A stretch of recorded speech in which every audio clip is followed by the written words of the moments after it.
pasando, sí. Bueno, no queda bien lo que dijo Evelyn, que yo estoy trabajando con... nos conocemos muchos años, Evelyn, ¿no? Sí, cuando éramos niños. Éramos, sí, tenía pelo largo y pelo enrulado, y tenía pelo, como decían mis hijas. Sí, tenía algo ahí.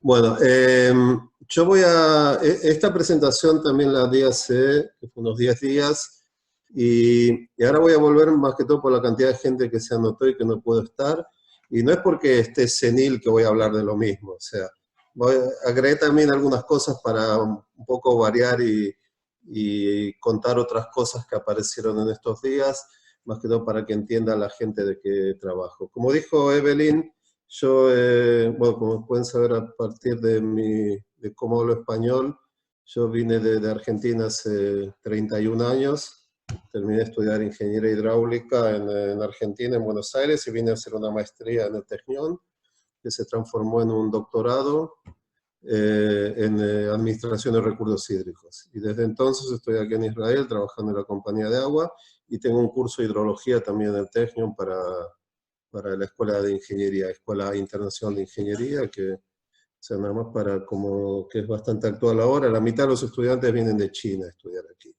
Todo lo que tiene que ver con recursos hídricos, y es algo muy actual. Te voy a presentar más que todo, como bien presentó Evelyn, yo soy el coordinador de los proyectos internacionales de la compañía. Después voy a explicarle más o menos qué es lo que hacemos, pero lo que quiero presentar aquí, cuando estoy hablando de cultura y de gestión de los recursos hídricos, es ver qué es lo que puede, digamos, aportar Israel en todo lo que tiene que ver con la gestión de los recursos, y cómo es visto eso en países de América Latina, de donde que ustedes están viniendo. Entonces, espero que haya bastantes preguntas después, y en caso de que queden preguntas que no fueron hechas, vamos a hacer de alguna forma que puedan hacerme llegar y hacer algún tipo de debate a través de Skype en el futuro. Bueno, entonces vamos a empezar. Vamos a empezar aquí.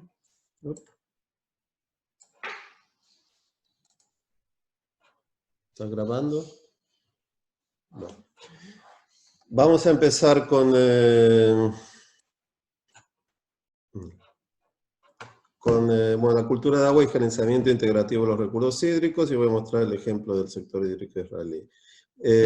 Lo más importante que tiene que ver con la gestión de los recursos es la gestión del recurso. ¿Y por qué estoy diciendo esto? Si lo pongo en... espero que están entrando gente y está haciendo...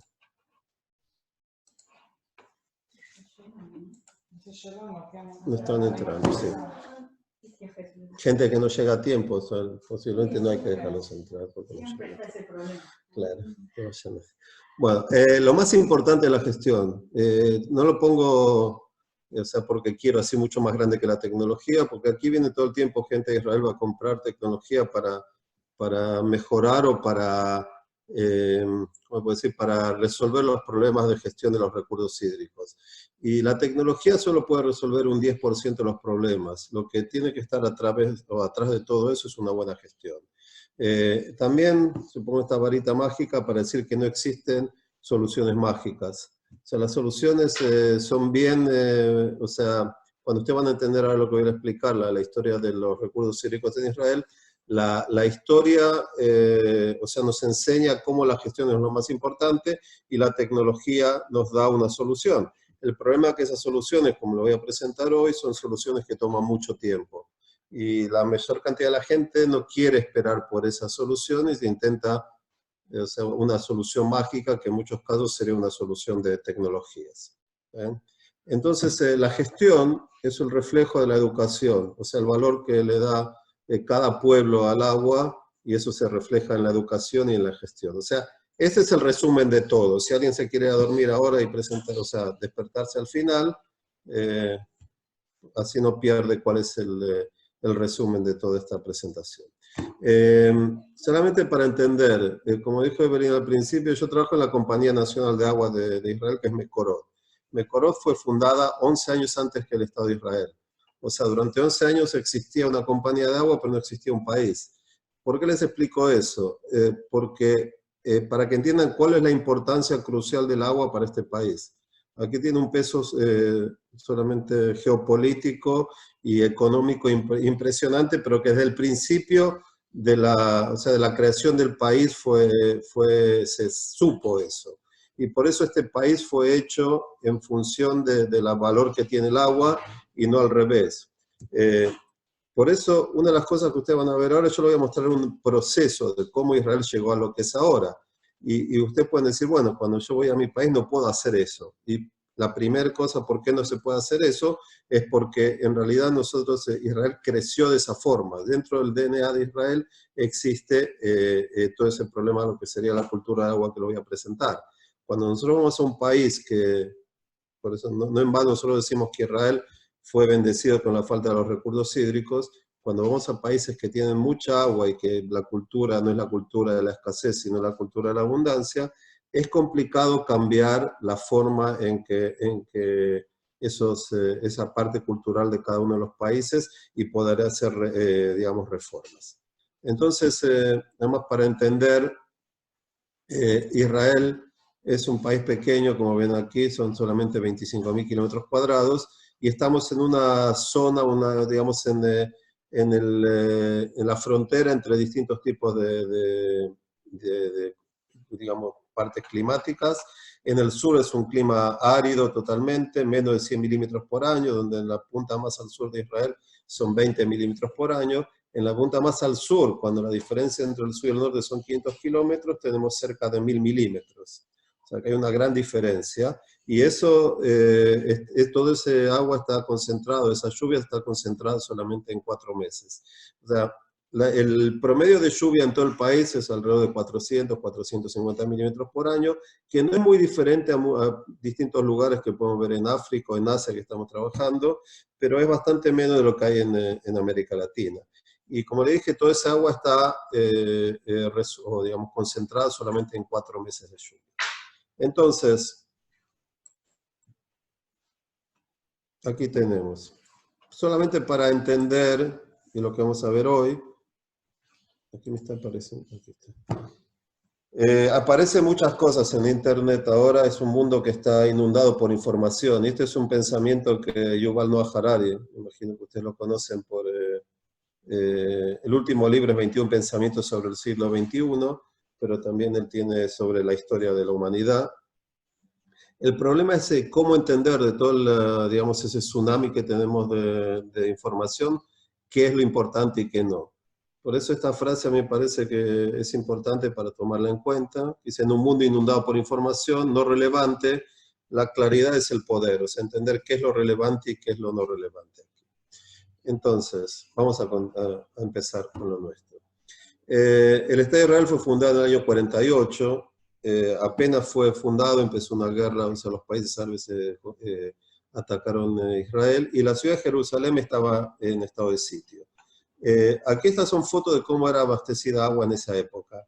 Ustedes pueden ver, venían con tanques de agua, y a cada uno le daban un balde. Este es el tipo de ducha que tenían.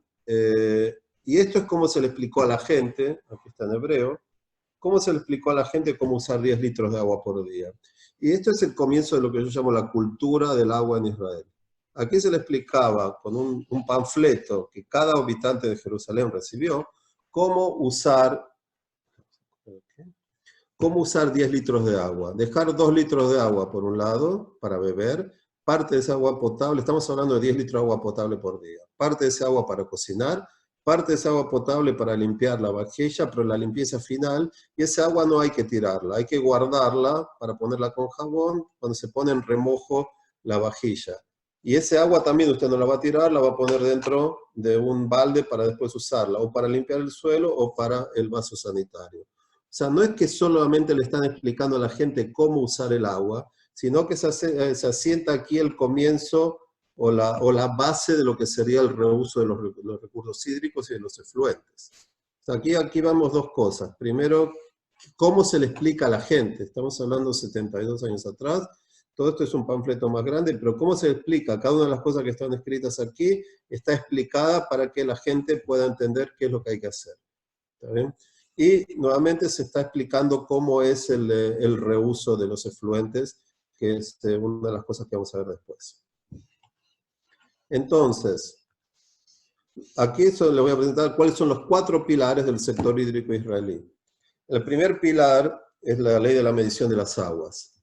Dice que del año 55, estamos hablando 7 años después del Estado de Israel, dice que toda agua abastecida, consumida o consumida debe ser medida.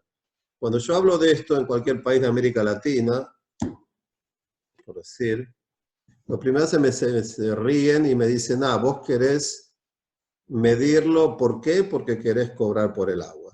O sea, lo primero que me dicen. Nada más les explico que ese agua en ese momento, en el año 55, ese agua para la agricultura, por ejemplo, no era cobrada, era subsidiada. Pero lo que hay detrás de esta ley de medición es que lo que no se mide no puede ser gestionado. Entonces yo estoy cansado de ver en distintos lugares del mundo, no solamente de América Latina, que la mayor cantidad de los números que vemos del sector hídrico son estimaciones, no son valores medidos. ¿Está bien? Y veremos qué va a pasar también ahora con el cambio climático, que eso le va a agregar bastante incertidumbre a los números que tiene estimados.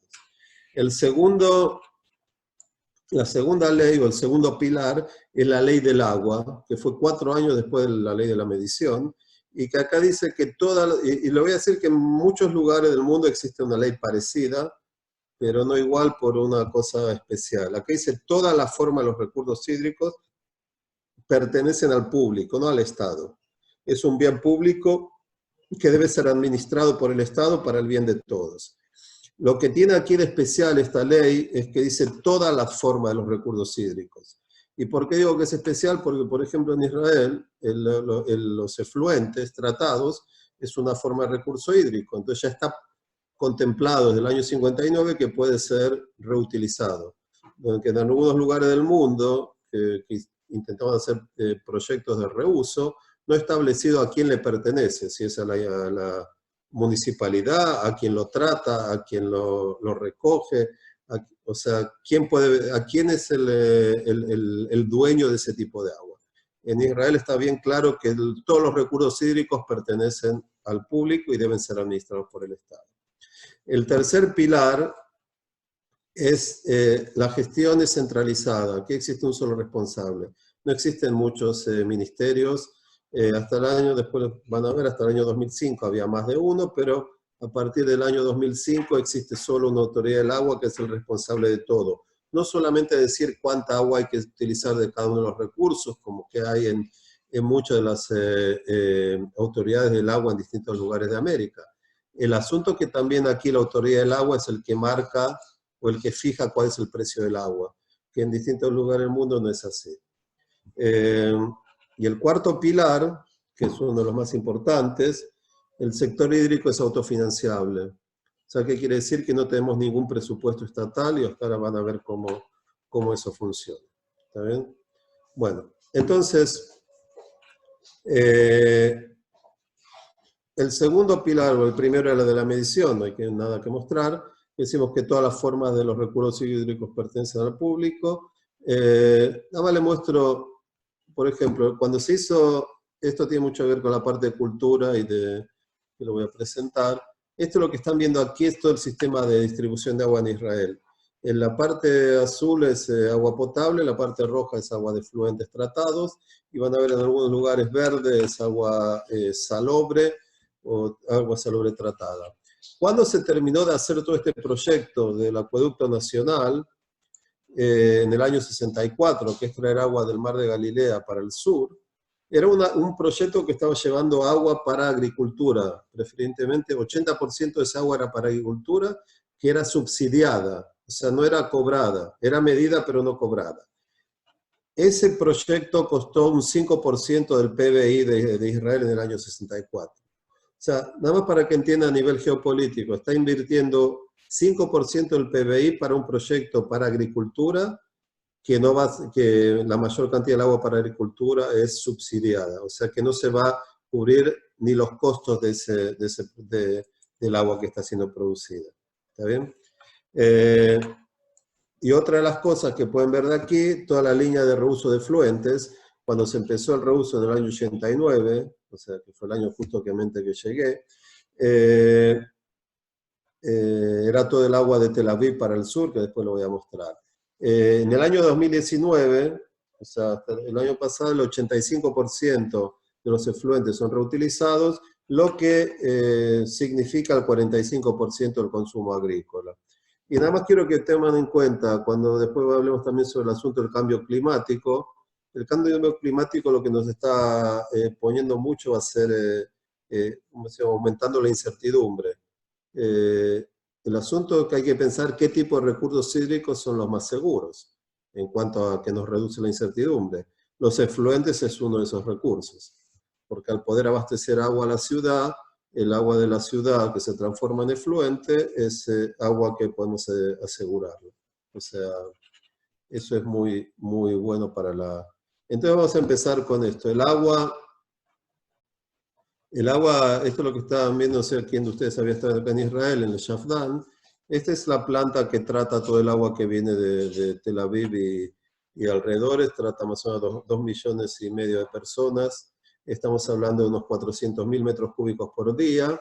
Hasta el año 2000, hasta el año, digamos, 98, todo el agua era tratada aquí con piletas de oxigenación, de aireación. Eran 200 hectáreas. Uno de los problemas con las plantas de tratamiento de líquidos cloacales es que siempre son construidas afuera de la ciudad, pero después la ciudad crece y la planta, o sea, ya pasa a estar cerca de la ciudad.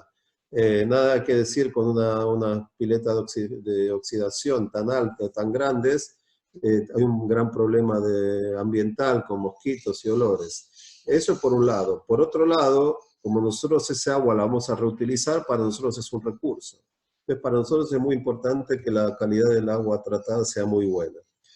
Para entender, el agua después de ser tratada aquí, que es con los activados, el agua es inyectada dentro del acuífero y permanece ahí desde entre 3 y 8 meses. ¿Por qué? Porque nosotros estamos produciendo aquí 400.000 metros cúbicos por día, pero la agricultura necesita eso solo durante 5 meses. Entonces, el acuífero no es solamente para tratar el agua, sino es también para, digamos, acumularla. Es en vez de hacer un reservorio o grandes reservorios, nosotros ponemos ese agua dentro del acuífero también para poder, digamos, guardarla por unos meses. ¿Saben? Entonces, nosotros tenemos el agua que viene de la planta de tratamiento, después un tratamiento secundario, va para 6 campos de infiltración, donde el área de los 6 campos de infiltración en su conjunto es 1 kilómetro cuadrado. Nosotros inyectamos cada día en 1/3 de esos campos, o sea, tenemos una frecuencia de cada 4 días volvemos al mismo campo. Estamos inyectando unos 135 millones de metros cúbicos por año, pero nosotros bombeamos más de eso, bombeamos 160, eso es por un asunto de que no queremos que ese agua se mezcle con el agua del acuífero, o sea, por eso bombeamos entre un 10 y un 15% más, para evitar que ese agua se mezcle con el agua natural del acuífero. ¿Está bien? Nada más para entender, el agua que bombeamos de aquí y va para el sur, para la agricultura, está definida como ocasionalmente potable. ¿Por qué ocasionalmente potable? Porque nosotros no tiramos todo, o sea, no extraemos todos los nutrientes que hay dentro de los efluentes, porque esos efluentes tratados con nutrientes son muy buenos para la agricultura. ¿Está bien? Entonces, vamos a seguir. Esto es nada más para ver de los 850 millones de metros cúbicos que son abastecidos para el agua potable, para la ciudad. Los efluentes brutos son un 65%. Estamos hablando de una pérdida de agua dentro de la ciudad de un 10%. Y de todos los efluentes que tenemos, parte va para efluentes terciarios, que es para uso restricto en la agricultura, y parte va para efluentes secundarios. O sea, lo que nosotros queremos decir aquí es que no es necesario tratar los efluentes todos con la mayor calidad, porque hay que ver cuál es la calidad que necesitamos para cada tipo de cultivo. Ese es un análisis económico. Entonces, esto yo dije que en el año 55 hubo la ley de la medición. Tenemos mediciones del consumo de agua desde el año 58. Esto es lo que pueden ver en este gráfico. En azul aquí es el consumo doméstico, en verde es el consumo agrícola, que pueden ver que todo el tiempo fue el mismo orden de magnitud, y en azul aquí el total, que es la suma del doméstico, industria y agrícola. En negro tenemos la población de Israel, y acá estamos marcando cuándo comenzó el acueducto nacional, en el año 64, cuándo empezó el uso de efluentes, en el año 88, 89, y cuándo empezó la desalinización en gran escala, que fue en el año 2005. Entonces, lo que pueden ver aquí es que el consumo agrícola iba subiendo y bajando de acuerdo a las fluctuaciones que hay en las lluvias. Y otra cosa, pueden ver que el consumo doméstico iba subiendo de acuerdo al consumo, o sea, al crecimiento de la población. Desde menos de 1 millón en el año 48 hasta 9 millones ahora.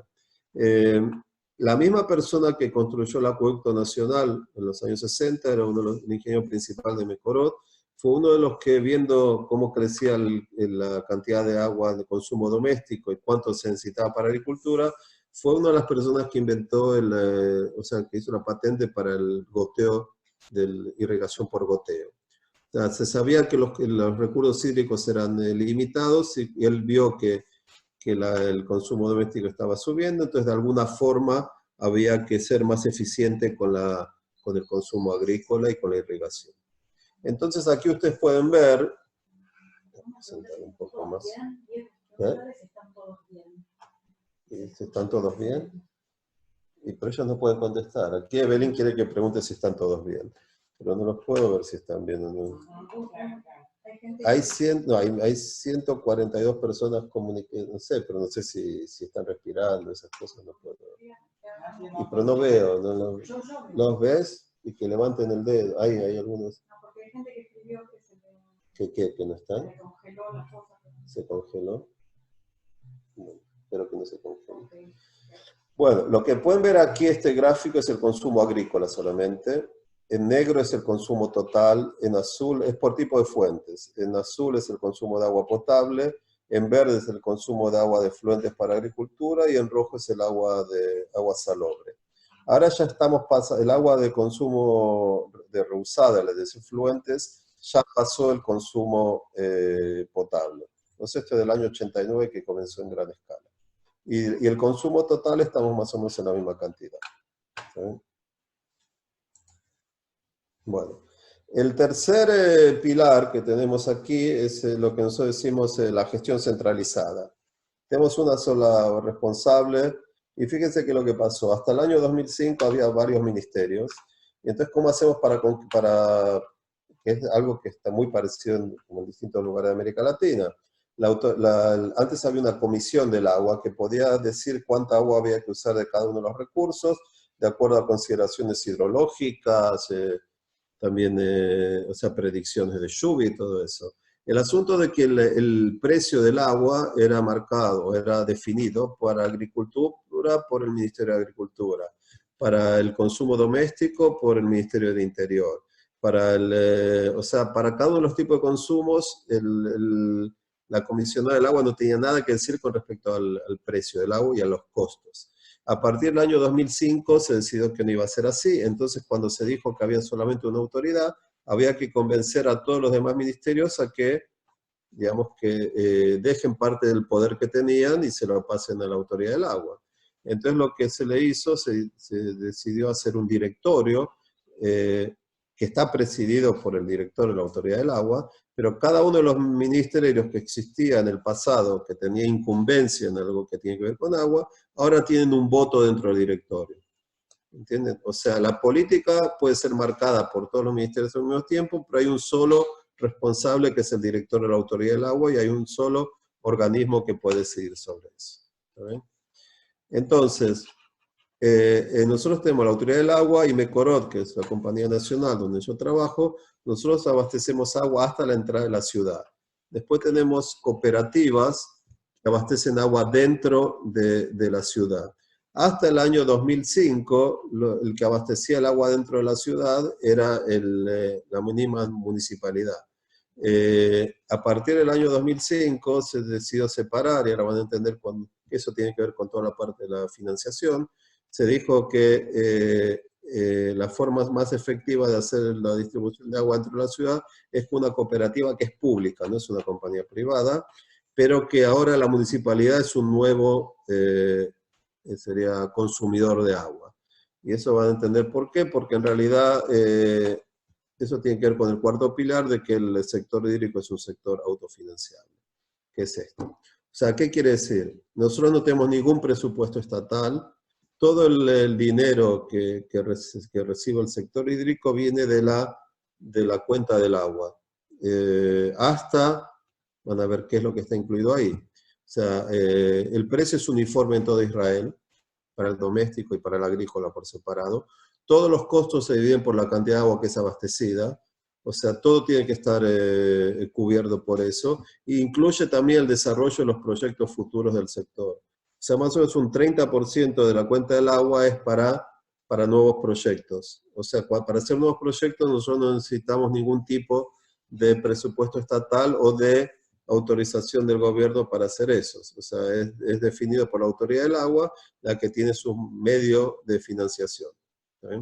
Entonces, nada más como un ejemplo, en el año pasado, como si ponemos todos los costos dentro del precio del agua, el precio del agua del año pasado, que dentro de un rato lo vamos a ver, el 20% era la influencia de lo que tiene la compañía Mekorot, el abastecimiento hasta la entrada a la ciudad, 45% sería el peso de lo que sería la cooperativa, 15% es el agua desalinizada que estamos comprando digamos, de plantas que son de BOT, de Build, Operate, Transfer, y 20% es por lo que tiene que ver con tratamiento de efluentes. O sea, para el consumo doméstico, la cuenta del agua cubre también hasta el tratamiento de los efluentes secundarios.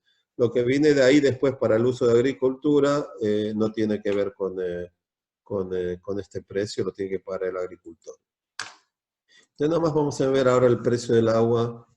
La cantidad básica, empecemos con el uso doméstico. La cantidad básica es de 3,5 metros cúbicos por persona por mes, que ahí se paga $1.90, incluido el IVA, por metro cúbico. O sea, para saber eso hay que saber primero cuánta gente hay en la casa. O sea, tiene que estar inscripto cuántas personas viven en un departamento, si no sería el default, sería que hay 2 personas. Entonces, si se usa más de 3 metros cúbicos y medio por persona por mes, se pasa ya para la segunda tarifa, que es casi el doble, $3.40 por el metro cúbico. ¿Está bien? Nada más como ejemplo, nosotros somos 5 en casa, bueno, ahora no están, pero cuando estaban las 5 personas en casa, pagábamos unos $50 por bimestre. Entonces estamos hablando de una cuenta de $25 por mes. Cuando nosotros hablamos del precio del agua para la agricultura, el agua potable para la agricultura es casi 80 centavos de dólar, hasta la cuota que tiene cada uno de los consumidores. O sea, cada consumidor tiene una cuota que está definida, cuánto puede recibir. Si él usa más de esa cuota, ya estamos hablando de otro precio. Si usa hasta un 10% más de la cuota, va a pagar digamos, un poco más de un 20, sería casi un 50% más, pero si ya está usando más del 10% de la cuota, va a estar pagando casi el doble. ¿Y por qué estoy hablando de eso? Porque el precio es una herramienta de gestión. No hay que tener miedo de hablar de eso. O sea, nosotros no queremos que la gente pague mucho, queremos que use lo que tiene que usar en base a lo que no afecte a todo el consumo de todas las otras personas. Cuando nosotros hablamos del agua del Shafdan, que es el agua de Tel Aviv, que les mostré antes cómo era inyectada dentro del acuífero, el precio es la mitad de lo que sería el agua potable. Y esto, ¿por qué fue así?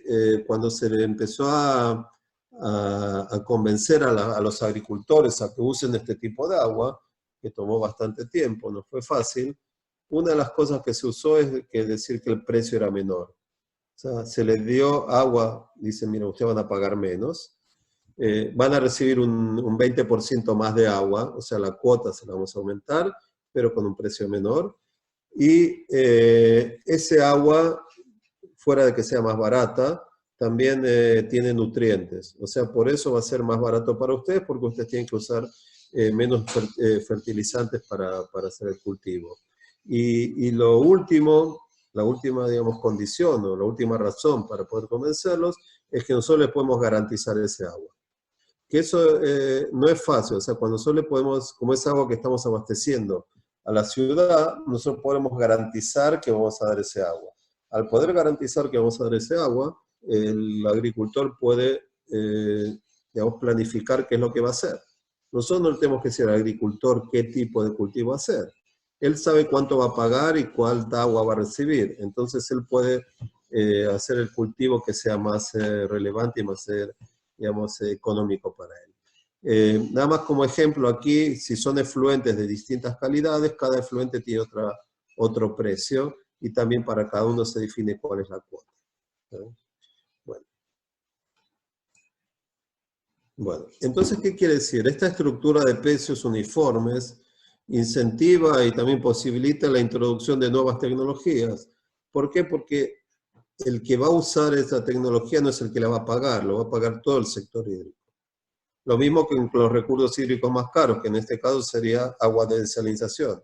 Si estamos hablando que agua de desalinización cuesta entre $0,5 y $1,20, depende de cuál es el tamaño de la planta, si nosotros pretendemos que solamente la ciudad que va a utilizar ese agua pague por el agua que cuesta alrededor de $1, es un poco, digamos, es como penalizar al quien está en un lugar que es menos favorecido por los recursos hídricos. Por eso en Israel se toma todos los costos y se divide por todos los consumidores. Por eso es más fácil introducir ese tipo de recursos hídricos. Y lo último, tenemos dinero más barato. Como nosotros tenemos una capacidad de como le dije, un 30% de la cuenta del agua es para hacer nuevos proyectos, hay en el sector hídrico unos como $800 millones por año para hacer proyectos. Si nosotros necesitamos más de eso, nosotros podemos ir a los bancos y pedir un préstamo. Pero como tenemos una capacidad de pago que tiene que ver con lo que estamos, digamos, juntando de toda la cuenta del agua, los préstamos son a un interés muy bajo, ¿también? Por la capacidad de pago. Entonces, ¿y por qué estoy diciendo esto? Porque hay un problema de percepción pública. La gente en América Latina paga por el agua en su casa, pero no ve que hace lo que tienen que hacer con ese dinero. Y cuando se dividió esto, la forma de abastecer agua dentro de la ciudad, que se hizo esas cooperativas, era porque hasta entonces, hasta el año 2005, se le pagaba el agua a la municipalidad y la municipalidad hacía con ese dinero lo que quería. No exactamente tenía que mejorar la forma de los recursos hídricos. Entonces lo podía utilizar para, o sea, para arreglar la luz de la ciudad, para arreglar las calles, los baches, pero no para los recursos hídricos. Cuando se hizo un sector hídrico cerrado, entonces la gente sabe que todo el dinero que entra en el sector hídrico va solamente para el sector hídrico, y eso es muy importante a nivel de percepción pública. Bueno, entonces, lo que hay que entender aquí es que estamos hablando que el sector hídrico es un sector hídrico, es dinámico, y por lo tanto no podemos hablar de reglas fijas, estamos hablando de una filosofía de gestión. Por ejemplo, esto de decir que el precio del agua va a cubrir todos los costos y también el desarrollo de nuevos proyectos, es una filosofía. No estamos diciendo cuánto tiene que cubrir de los nuevos proyectos o cuál es el porcentaje. Entonces, en el tiempo, como nosotros, por ejemplo, nada más como ejemplo, como estamos agregando todo el tiempo agua de desalinización, el precio del agua en Israel va subiendo. Pero como estamos siendo cada vez más eficientes porque estamos disminuyendo la cantidad de pérdidas que hay en el sistema, entonces en definitiva el precio no está subiendo en el tiempo y está bajando. Es un poco paradoxal, pero es lo que está pasando. Entonces, a nivel de recursos hídricos, en el año 2005 teníamos 71% de agua natural, 15% de efluentes tratados y solamente 5% de agua de desalinización. Ahora estamos en un 50% de agua natural, 20%, o sea, el agua tratada y el agua de desalinización es más o menos del mismo orden de magnitud, estamos en casi un cuarto cada uno, o sea, 20%, 22% cada uno, y en el tiempo va a aumentar. Cuando nosotros vemos qué es lo que va a pasar en Israel, el plan maestro, nosotros vemos que va a haber una menor recarga natural. Nada más como ejemplo, nosotros estamos trabajando ahora, parte de los trabajos que estamos haciendo es hacer planes maestros en 2 lugares de la India. Y el plan maestro es exactamente eso, ver qué es lo que va a pasar con los recursos hídricos hasta el año 2050, ver qué es lo que va a pasar con el consumo hasta el año 2050 y ver cómo se puede hacer o sea, entre los dos, cómo hacer digamos, un casamiento entre los dos. Y una de las cosas que hay que entender es qué es lo que pasa con la recarga natural. La recarga natural en Israel en el futuro va a ser menor por el cambio climático, y los efluentes van a crecer porque va creciendo la cantidad de población. Entonces, el único recurso que nosotros podemos aumentar fuera de los efluentes es la desalinización del agua de mar. O sea, el agua de mar ahora, que ven aquí en azul, es un 14%, esto era en el año 2010, ahora ya estamos en un 35%. Para el año 2050 vamos a estar desalinizando 1.400 millones. Ahora estamos desalinizando 620, o sea, es más del doble. Lo que parece la cantidad de agua que va a ser abastecida en el año 2050 va a ser más del 40%. Y la parte natural va a ser solamente menos de un 30%, 28%. Entonces, esto es un gráfico que tuve que hacer ayer para explicarle a la gente de la India qué es lo que va a pasar con el cambio climático. Esta es la distribución de los recursos hídricos en el futuro. Ustedes pueden decir hay mucha gente cuando yo le pregunto cuál va a ser el efecto del cambio climático, qué es lo que va a pasar con el agua, tú me dice va a haber más lluvia, menos lluvia. El mayor problema no es si va a haber más o menos lluvia.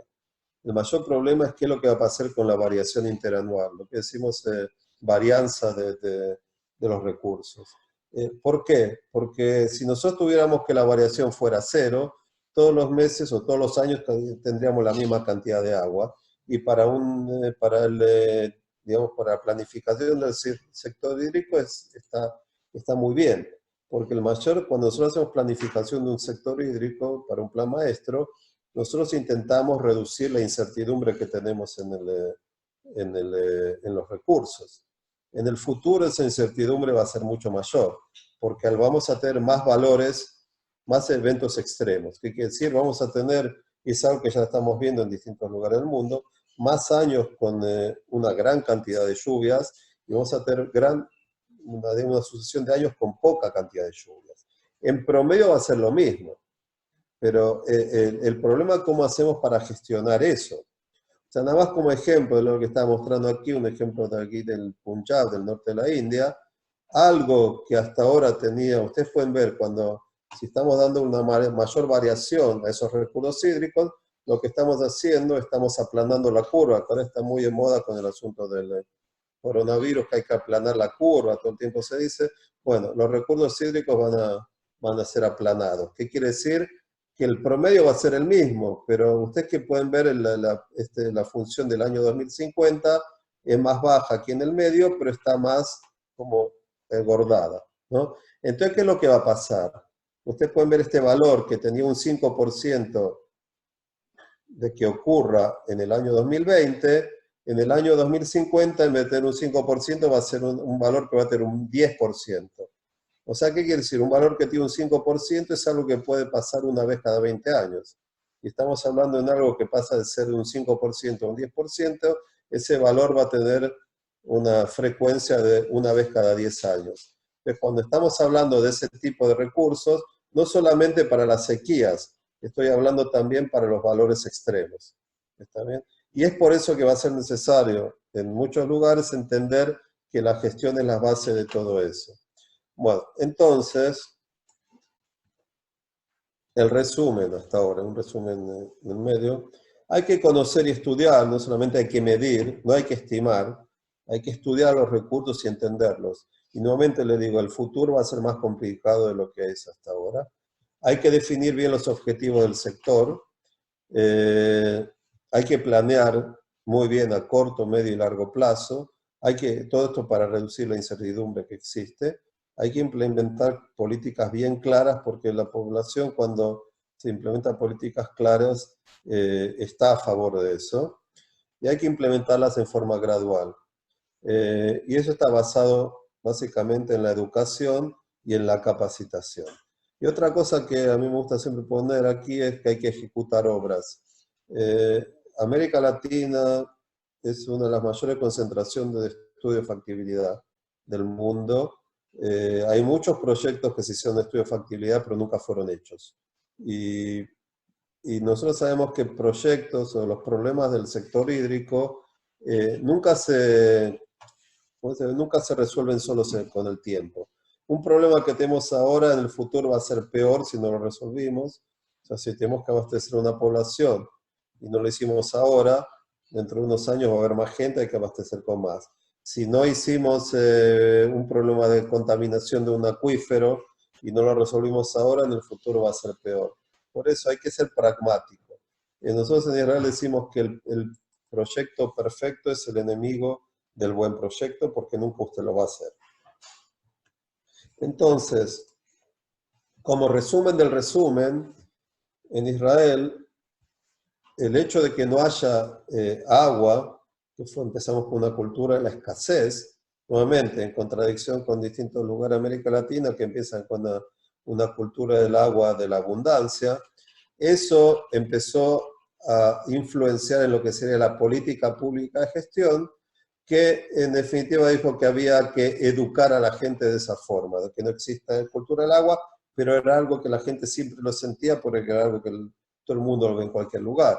Entonces, a través de esa educación, como que hubo un feedback, la cultura del agua fue nuevamente, digamos, o tomó parte de lo que viene de la educación, y eso fue lo que, digamos, lo que creó los nuevos políticos que hicieron, digamos, que influenciaron en la política pública que escribieron la misma.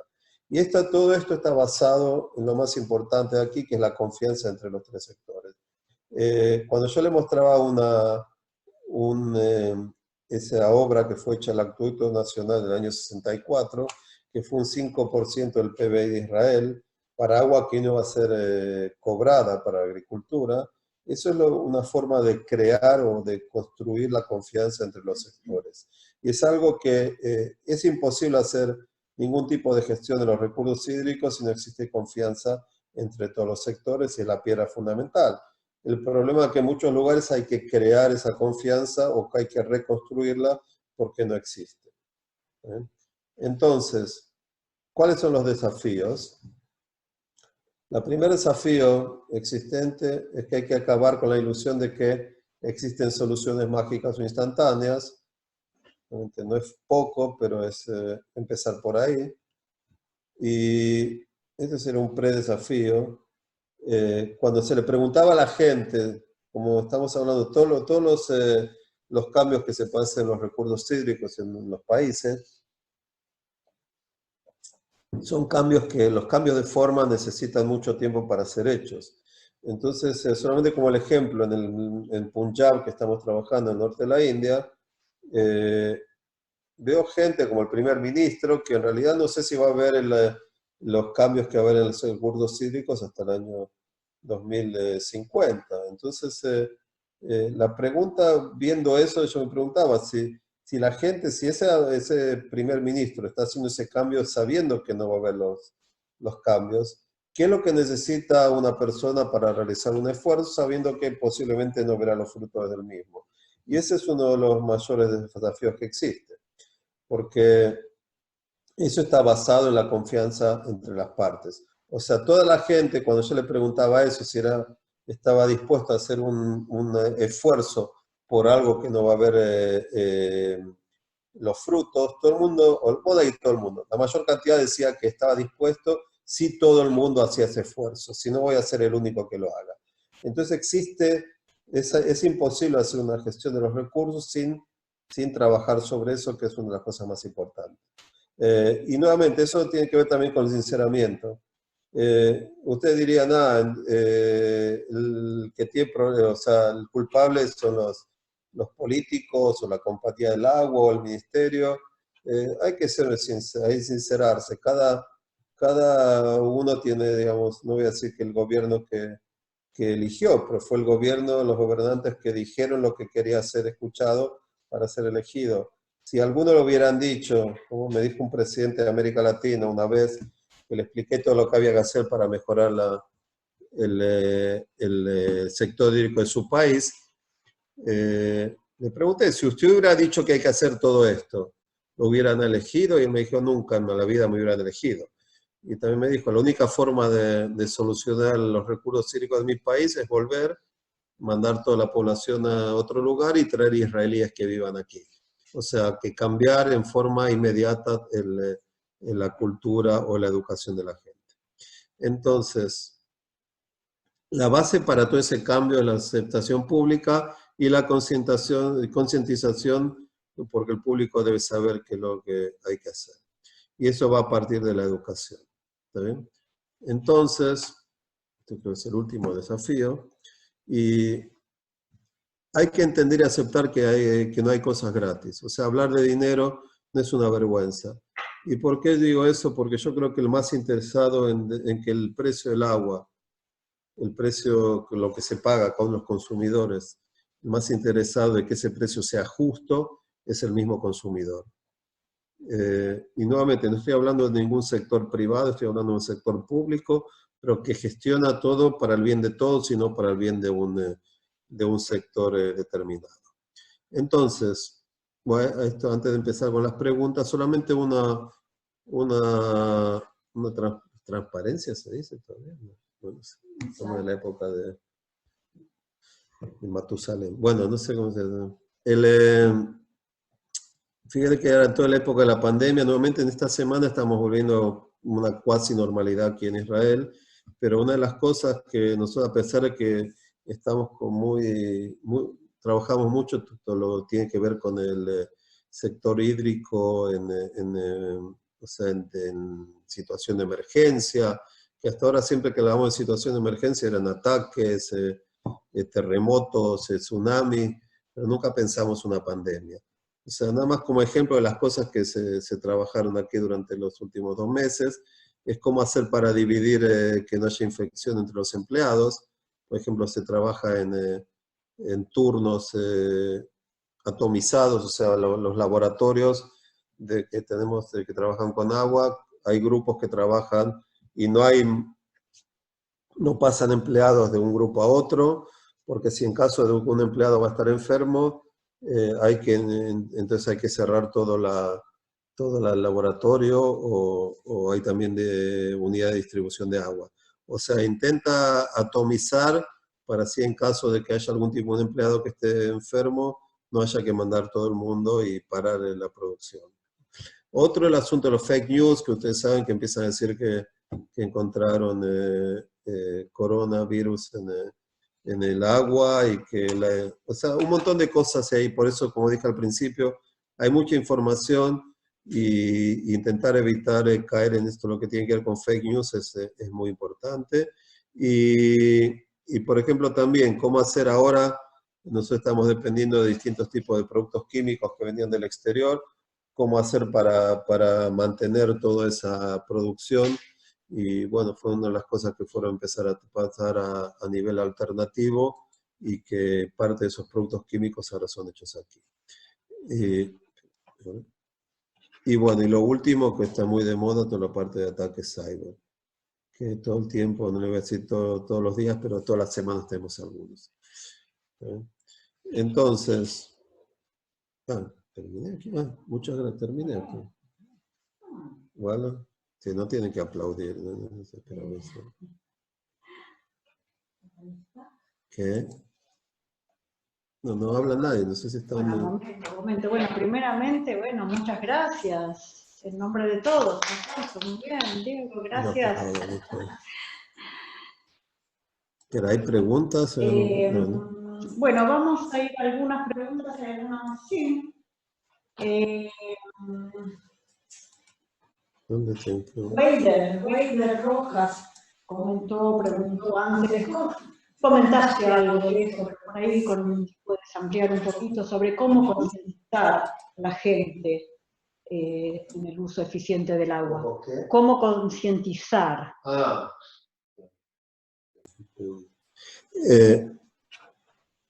Bueno, nuevamente todo viene a partir de la educación. Por eso lo puse en esa trilogía que hablaba de educación, cultura y política pública. La educación viene a través de la escuela y desde el jardín de infantes. Y nuevamente, cuando yo estoy hablando que la gente tiene que usar poca agua, y yo le mostraba cuál era el precio, la gente usa poca agua porque sabe que hay poca agua, no porque el precio sea alto. Es como que digamos que la gente, que digamos una persona dice, no quiero, no, está prohibido matar porque si mato a alguien me va a agarrar la policía. O sea, no es así. O sea, está mal la forma ética y cultural matar a alguien. No porque te va a agarrar la policía no tienes que matar.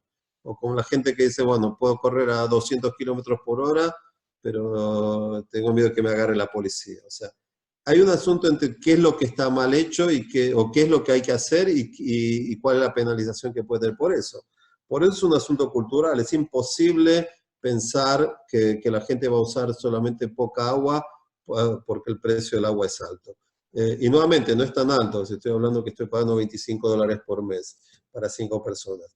Pero lo que sí es que nosotros hablamos que la educación es lo que la hace la base. El precio del agua es lo que le recuerda a la gente cuál es el valor del agua. Y no en vano puse al principio que la gestión del agua es el reflejo del valor que tiene el agua para una población. No sé si contesta en parte. ¿Vos lo entendiste, Belén? Sí. Gracias, Diego. Otra consulta. Gus Magrani pregunta, ¿cómo es el manejo de la sal y de los desperdicios en el proceso de desalinización? Bueno, eso tiene que ver qué tipo, si es agua de mar, todo el tratamiento de lo que sería el agua de rechazo, el concentrado, va al mar. Nada más para que entiendan que el costo de tratamiento del rechazo muchas veces es el mismo orden de magnitud que del proceso en sí. O sea, no es nada barato. En Israel, por ejemplo, tenemos plantas de desalinización que tienen un emisario dentro del mar que puede tener 1 kilómetro. Hacer algo así puede costar unos $300 millones solamente hacer ese tipo de emisario. O sea, estoy hablando de algo que es caro, pero que hay que hacerlo. Por ejemplo, estamos tratando agua salobre en un acuífero que está a unos 30 kilómetros del mar y bueno, tenemos una línea que lleva ese agua de rechazo al mar. Hay otros lugares que tratamos agua salobre y el agua de concentrado se lleva a piletas de evaporación. O sea, en cada lugar hay que dar una solución para cada problema. Pero nuevamente hay que tomar en cuenta que ese costo no es negligible, es bastante alto y en algunos casos por culpa de ese costo es imposible hacer algunos proyectos. Había algunas preguntas, Evelyn, que habían hecho gente que mandó. ¿Qué es lo que han preguntado? ¿Cómo era lo...? No, ¿qué había preguntado? Ángel Prado, no sé si está de Honduras. Pero por ahí es un buen... Por ahí está. Si está, que levante la mano. Okay.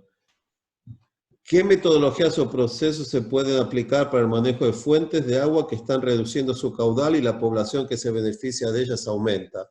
Es justamente lo que les expliqué antes, cómo hacer un plan maestro. O sea, un plan maestro tiene que tomar en cuenta cómo cambian los recursos y cómo cambia la demanda y intentar ver cómo cerrar esa ecuación, ese balance. Eso es lo básico y nuevamente, eso está sujeto a un montón de incertidumbre y ahí es donde entra todo el asunto de la gestión.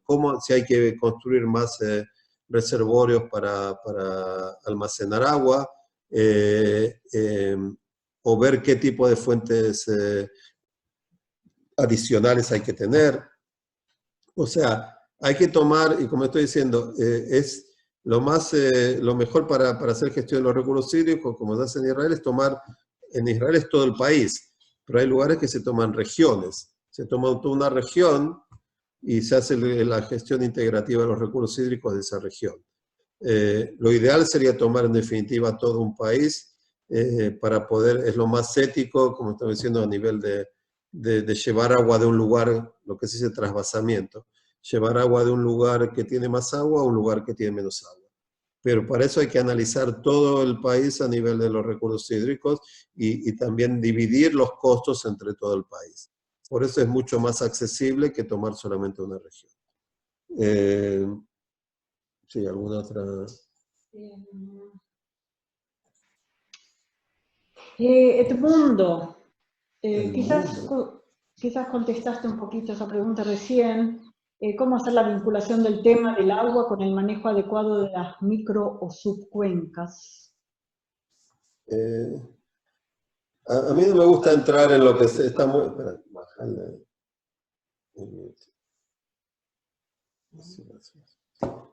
Ahora, está escuchando ahí. Fíjense que es algo que está muy usado en América Latina también el asunto de gestión de cuenca. Yo no estoy muy a favor de eso porque creo que el recurso hídrico no está limitado a la cuenca, y también cuando nosotros hablamos de cuenca, ¿a qué cuenca estamos hablando? ¿La cuenca superficial o la cuenca de agua subterránea? Realmente se toma la cuenca superficial, pero cuando empezamos a hablar de cuenca de agua subterránea, los límites de la cuenca superficial no son los mismos del agua subterránea. Por eso yo creo que la gestión tiene que ser hecha a nivel centralizada, un país lo tiene que hacer a nivel de región o de país, y después bajar qué es lo que hay que hacer para cada una de las cuencas. O sea, las cuencas, lo que se llama participación o socialización de los problemas, está bien entender cuáles son los problemas, pero yo creo que la solución tiene que venir a través de una gestión centralizada que tome en cuenta cuáles son todos los tipos digamos, de necesidades de todos los sectores. No tomar, si nosotros decimos solamente al agricultor que haga la gestión de su propia agua, es como dejar al gato que cuida la leche. O sea, no es porque lo va a usar mal, pero en definitiva los recursos son limitados y tienen que ser gestionados para el bien de todos. Y no necesariamente una cuenca va a tomar en cuenta eso. Por eso, básicamente, tiene que haber gente capacitada que pueda entender cuáles son las necesidades de todos los consumidores, y no solamente de una cuenca o microcuenca, o sea, bajen para la resolución que quieran. Sí. Había alguien que preguntó. Sí. ¿Qué? ¿Quién preguntó? Escuché un ruido ahí, alguien que nos atacaron ahí. Una vez, aquí alguien estaba preguntando si 10 litros en Jerusalén en el año 48 era por familia, no era por persona. 10 litros por persona.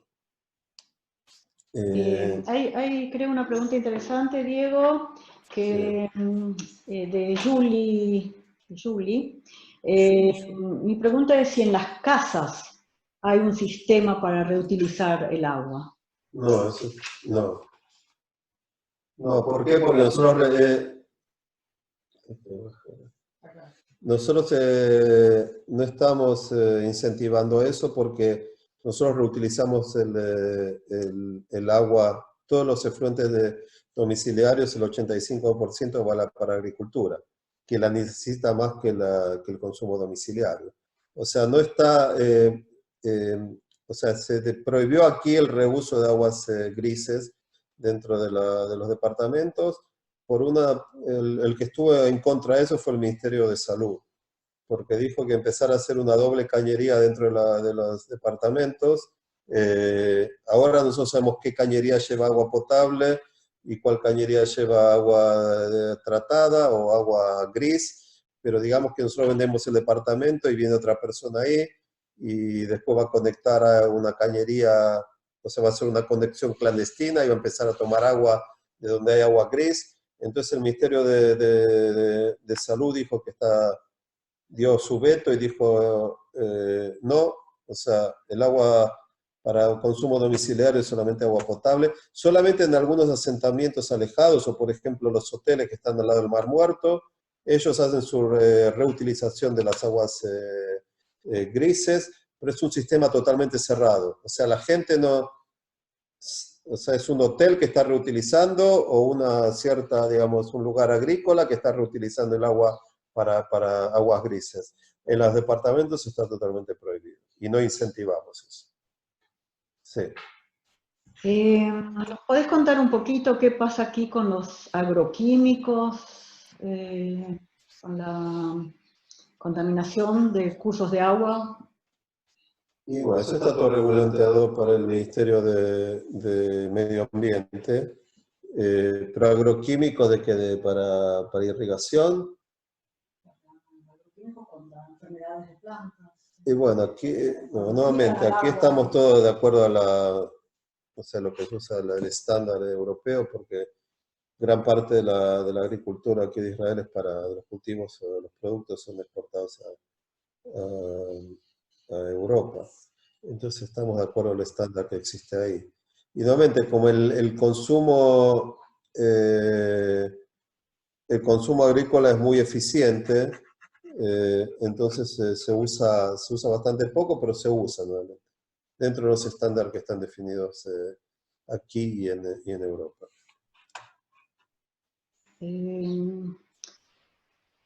No sé si esto lo comentaste, Diego, pero aquí Luis Cuevas quiere estar seguro de que la dotación diaria nuestra por persona día es aproximadamente 115 litros. ¿Cuánto es? No, nosotros el consumo doméstico estamos hablando de 92 metros cúbicos por año, por persona. Es el consumo que entra dentro de la ciudad. Hagan esa cuenta, 92 metros cúbicos por persona por año. Tomen de eso que hay un 10% de pérdida dentro de la red, que nuevamente cuando estamos hablando de 10% de pérdidas, yo le dije que en el año 2005 el sector hídrico pasó a ser un sector hídrico centralizado y autofinanciable. Cuando se empezó a desalinizar en gran escala, el Ministerio de Finanzas dijo que por un problema financiero, el máxima pérdida que puede estar permitida dentro de una red de agua para poder inyectar agua de desalinización es del 15%. Yo lo digo por eso, porque hay lugares de América Latina que quieren hacer plantas de desalinización cuando tienen entre 40 y 50% de pérdida dentro de la red. Entonces, si usted pone un metro cúbico que cuesta $1, usted lo va a tener que vender por $2 porque la mitad se la está mandando al acuífero.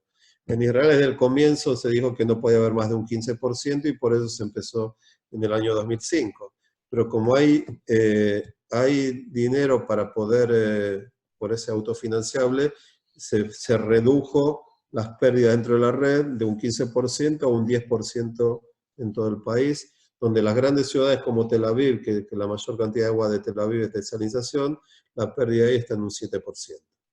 O sea, hay un incentivo en disminuir porque estamos produciendo más agua, pero el agua tiene su costo. Entonces hay un incentivo para disminuir las pérdidas dentro de la red. ¿Entiendes? Entonces, si quieren hacer el cálculo, tomen 92 metros cúbicos por persona, divídenlo por, o sea, tomen un 10% de pérdidas, un 85 quedaría 82, eso divídanlo por la cantidad de días por año y van a tener cuánto es lo que abastecemos por persona. ¿Sí? Evelyn, ¿estás aquí? ¿Me abandonaste? Acá estamos contigo. Sí. Bueno, hay muchas preguntas y lamentablemente ya estamos llegando al fin del encuentro, así que quedarán un montón de preguntas, no sé, que te las mandaremos ahí por email y que te haremos trabajar para contestarlas. Pero quizás sea interesante, Juan Vázquez, que supongo que es Juan de la República Dominicana, no sé. Si Mekorot llega el agua potable hasta la ciudad, ¿quién provee el agua para el riego? También nosotros proveemos el agua para el riego. O sea, el agua, desde un comienzo que se empezó a hacer el acueducto nacional, se decidió que el agua para agricultura tiene que ser agua potable, porque así podía permitir también utilizar el sistema de riego más avanzado. Si no, usted tiene que abastecer a la agricultura agua, sería como agua cruda y el agricultor tiene que tratarla para poder usar sistemas de riego mejores. Todo lo que tiene que ver con agua tratada para agricultura, nosotros abastecemos. O sea, todo lo que tiene que ver con el tratamiento aguas secundarias, la mayor cantidad de ese agua nosotros se la llevamos a los agricultores. Otra cosa que quiero que entiendan, por ejemplo, si usted es un agricultor y usted tiene, o una cierta ciudad que está, o un agricultor, digamos, que tiene una licencia para poder utilizar agua, esa licencia se la tiene que dar en la autoridad del agua. El asunto es que no solamente que tiene que dar esa licencia, él va a pagar por ese agua. O sea, digamos que el precio de agua potable para agricultura es de 80 centavos de dólar por metro cúbico. Si un agricultor recibió una licencia para hacer una perforación y puede demostrar cuáles son sus costos de construcción y de operación, digamos que eso cuesta unos 20 centavos de dólar por metro cúbico, él va a tener que pagarle a la autoridad del agua la diferencia con los 80 centavos de dólar. O sea, le tiene que pagar a la autoridad del agua esos 60 centavos de dólar para que la autoridad del agua va a subsidiar o subvencionar otra parte. Por eso cuando yo digo que en el sector hídrico todos los costos tienen que se divide entre todos los consumidores. Entonces hay parte del sector hídrico o parte de los consumidores que están subsidiando otra parte. Como digo, no tiene que penalizar a quien está viviendo en un lugar con menos recursos hídricos. ¿Entienden? Esa es la idea. Sí, Evelyn. Tenemos una pregunta de Humberto Checo, que qué lindo que está aquí presente, qué emoción. Sí, lo acabo de encontrar en República Dominicana y es un becario nuestro de los años, son 80 y algo, ¿no? Me parece. ¿Cuáles son los desafíos tecnológicos que enfrenta hoy Israel para lograr la recarga hídrica por territorio? No sé si existe, es disminuir o sea, yo digo, ¿cuál es el debate que existe ahora en la autoridad del agua y en todo el sector hídrico? Como yo le mostré, todo el precio del agua tiene que cubrir todo. Entonces, ¿qué pasa si nosotros le mostré que iba a haber cada vez más agua de salinización? Si va a haber más agua de salinización, el precio del agua va a aumentar. Entonces va a aumentar también el precio del agua potable para el consumo agrícola. Entonces el mayor debate ahora en Israel, en el último año, es qué va a pasar con la agricultura de aquí a 20, 30 años. Si la agricultura va a poder seguir pagando ese precio para agua potable o no. Entonces existen dos escuelas. Una que dice que en algún momento el agricultor va a decir, bueno, ya no puedo pagar por eso y va a dejar la agricultura y va a ir a otra cosa. Y la segunda escuela es la que yo estoy más a favor, que la tecnología va a posibilitar que el agua de desalinización sea más barata. O sea, como ustedes saben, cuando se empezó a desalinizar estamos alrededor de $1 y algo. Ahora las nuevas plantas están alrededor de $0,5 el metro cúbico, que son plantas enormes. Estamos hablando de 150 a 300 millones de metros cúbicos por año. Y como para desalinizar se necesita 3 kWh por metro cúbico de agua desalinizada, la mayor, digamos, inversión ahora es cómo reducir ese costo. O sea, 1/3 del costo de desalinización es energía eléctrica, que son 3 kWh. O sea, si podemos generar energía eléctrica más barata, va a ser más barato el agua. La segunda, 1/3 es por el costo de productos químicos y membranas. Entonces, gran parte de la investigación entra en eso, cómo hacer que el proceso sea más barato para reducir los costos. Eso es la gran partida, nuevamente, porque en nuestro lugar, o sea, en Israel, ya estamos utilizando todos los recursos hídricos naturales y la única forma de poder abastecer lo que necesitamos es aumentando, digamos, sería a través de lo que sería agua adicional, que sería, o no natural, que sea de desalinización o de fluentes tratados. Otra cosa, yo creo, yo mostré aquí en Israel el 85% de los efluentes son tratados para agricultura, porque aquí hay una necesidad. Nosotros cuando trabajamos, por ejemplo, en la India o en distintos lugares, nosotros no creemos que el trend en el mundo va a ser reutilizar ese agua para agricultura. Nosotros creemos que es parte de lo que estamos haciendo también aquí, de que el agua de efluentes tratados va a ser para consumo o sea, doméstico en definitiva. ¿Y por qué estoy diciendo eso? Como les dije antes del asunto de la incertidumbre. Las únicas dos fuentes de agua que nos dan una certeza para el futuro son los efluentes tratados y el agua de salinización. Todo lo que tiene que ver con agua natural depende de la fluctuación entre un año y otro. Y el consumo doméstico puede pagar por ese agua reutilizada, lo que el sector agrícola no puede hacerlo porque no está ni acostumbrado ni a medir ni a pagar. Por eso en muchos lugares no es eficiente. Nuevamente, eso tiene que ver con la cultura de la abundancia. Sí. Que no quiero que estén deprimidos después de escuchar lo que dije. No, yo los veo todos muy sonrientes. No sé si no entendieron lo que dije o están todos sonrientes. Pero yo nuevamente no soy muy optimista, porque como ven, América Latina, yo amo a la América Latina, pero no soy muy optimista en que haya cambios radicales, porque ustedes ven que los cambios que hay que hacer son cambios de fondo y que son cambios que pueden tomar bastante tiempo. A mí me encantaría que empiece a ir en el camino correcto, pero espero, o sea, mi optimismo es bastante, ¿cómo sería? ¿Pequeño? No, limitado. Está bien. Diego, por ahí un poquito así de política. ¿Cómo se designan los funcionarios de la Autoridad del Agua? ¿Son cargos de confianza? ¿Son concursos? No, es de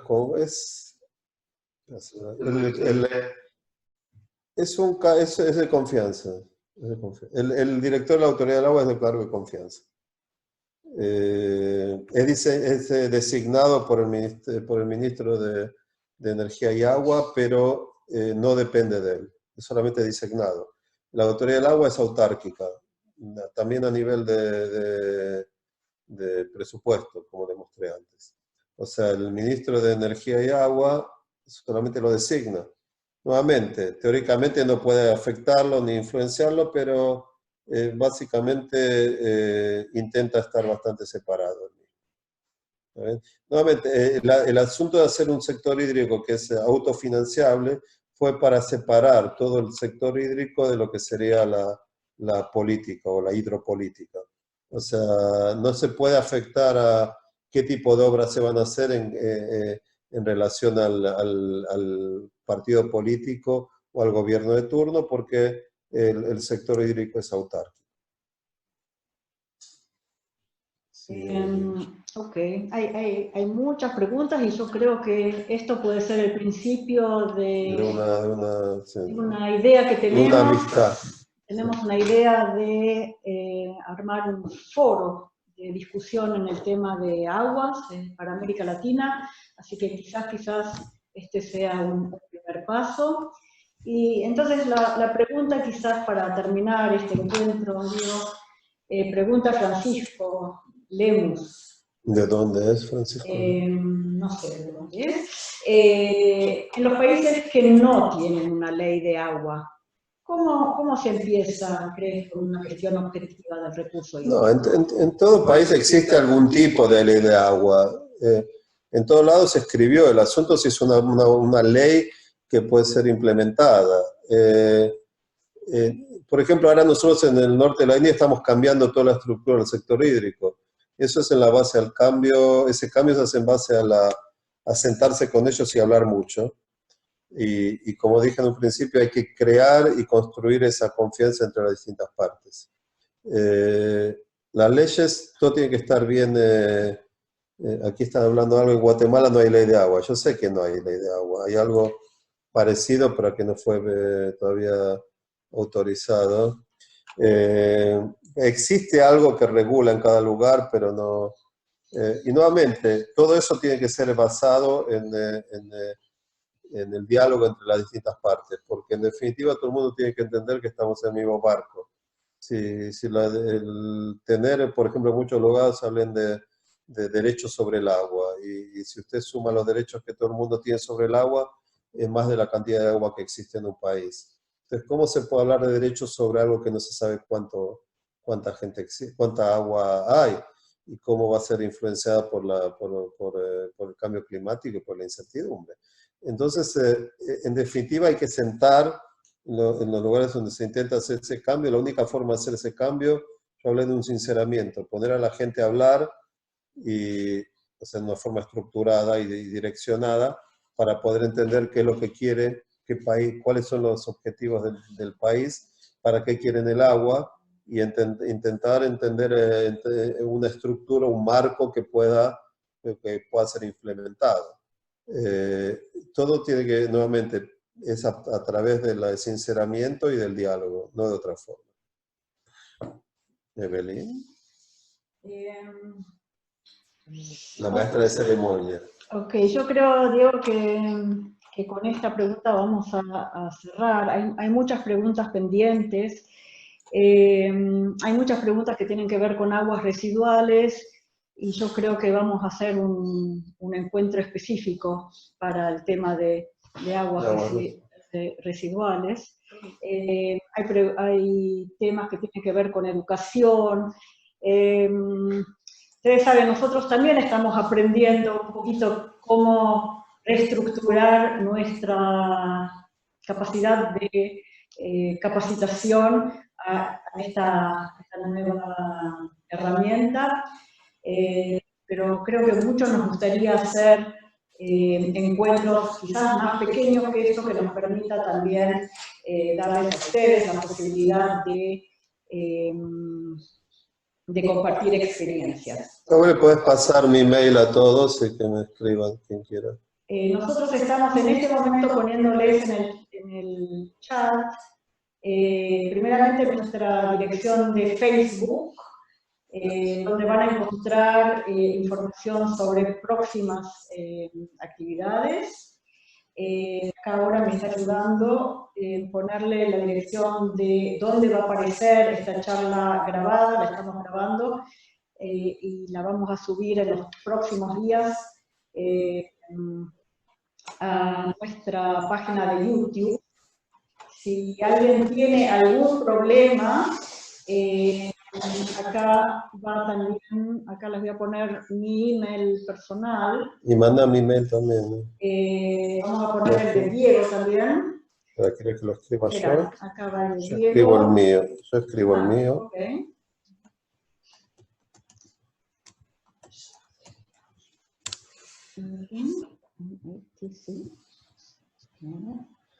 Ahora mandé mi mail, di Berger, me coro.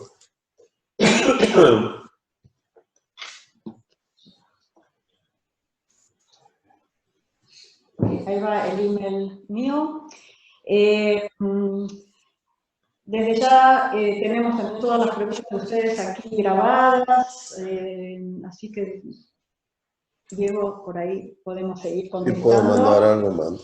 Y bueno, primeramente, muchísimas gracias, Diego. En este caso, hoy, en especial lo tenemos aquí en la misma sala, 2 metros de distancia. Así ¿El barbico está qué? Ahora me lo pongo cuando salgo de aquí. Sí, estamos todos con esto. Así que bueno, yo creo que todos queremos decirte muchas gracias por esta buena conferencia. Quiero agradecerles a ustedes muchísimo la presencia. Tuvimos 135 participantes, así que... Ahora hubo 150. ¿Hubo 150? Bueno, yo... Ahora 15 murieron, parece, se durmieron ahí en el... Mil gracias por participar. Están invitados a visitar nuestra página de Facebook para informarse, email si hay consultas, y desde ya, desde Shfaim, para los que conocen, desde Israel, Shfaim es un kibutz, aquí estamos instalados, desde Israel, nuestros mejores deseos, por favor, cuídense, estén sanitos y esperamos estar en contacto con ustedes en el futuro. Shalom y hasta pronto. Chao. Chao a todos.